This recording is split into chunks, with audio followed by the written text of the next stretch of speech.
চট্টগ্রামের শাহ আমানত আন্তর্জাতিক বিমানবন্দর থেকে সরাসরি ইউরোপ এবং আমেরিকার বাজারে তৈরি পোশাক রপ্তানির এক নতুন দিগন্ত উন্মোচিত হতে যাচ্ছে।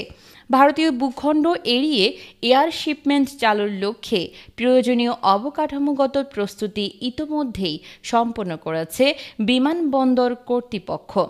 সরকার অনুমোদন দিলে চলতি মাস থেকেই বহু প্রতীক্ষিত এই কার্যক্রম শুরু হতে পারে। বিমানবন্দর সূত্রে জানা গেছে, বর্তমানে ২৭০ মেট্রিক টন ধারণ ক্ষমতার দুটি ওয়্যারহাউস প্রস্তুত করা হয়েছে।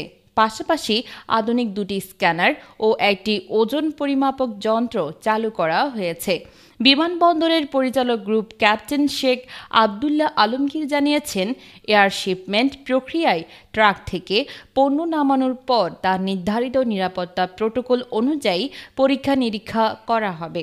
এরপর কাস্টমস ক্লিয়ারেন্সের পর নির্দিষ্ট ফ্লাইটে পণ্য লোড করা হবে। চট্টগ্রামের ৪০০-এর বেশি গার্মেন্টস কারখানা এবং দুটি রপ্তানি প্রক্রিয়াকরণ অঞ্চলের কাছাকাছি অবস্থান সত্ত্বেও এতদিন উদ্যোক্তারা এই সুবিধা থেকে বঞ্চিত ছিলেন। ফলে রপ্তানি পণ্যের জন্য ঢাকার বিমানবন্দরেই নির্ভর করতে হতো, যা সময়, খরচ এবং প্রক্রিয়াগত জটিলতার কারণে ব্যবসায়ীদের উপর বাড়তি চাপ সৃষ্টি করত। Bangladesh garments manufacturers and exporters অ্যাসোসিয়েশনের সাবেক পরিচালক এম মহিউদ্দিন চৌধুরী বলেন, চট্টগ্রামে এত শিল্প কারখানা থাকা সত্ত্বেও এতদিন কোনো সরাসরি এয়ার কার্গোর সুযোগ ছিল না।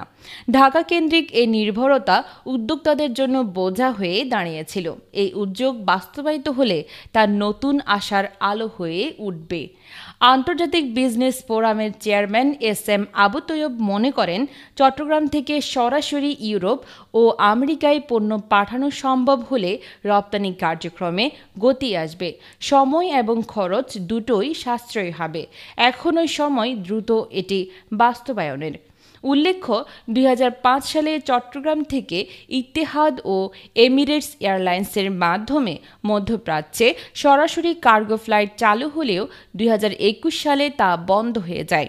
এরপর গত ৪ বছরে শুধু যাত্রীবাহী বিমানের মাধ্যমে সীমিতভাবে পণ্য পরিবহন করা হয়েছে। তবে নতুন করে এ উদ্যোগ চালু হলে শাহ আমানত বিমানবন্দর ও চট্টগ্রাম বন্দর দক্ষিণ এশিয়ার একটি গুরুত্বপূর্ণ এয়ার কার্গো হাবে পরিণত হতে পারে বলে মনে করছেন সংশ্লিষ্টরা। ইউরোপ ও আমেরিকার বড় ক্রেতাদের সঙ্গে ডেলিভারির সময় কমিয়ে এনে বিশ্ববাজারে প্রতিযোগিতামূলক অবস্থান তৈরি করতে পারবে বাংলাদেশ। চলতি বছরের প্রথম ৩ মাসে বিমানবন্দরটি ৭,৩২,০০০ কেজি কার্গো হ্যান্ডেল করেছে, যার মাধ্যমে আয় হয়েছে ৩,১৪,০০,০০০ টাকা। ২০২৪ সালের প্রথম প্রান্তিকে এ অর্জন একটি ইতিবাচক প্রবণতার ইঙ্গিত দেয়।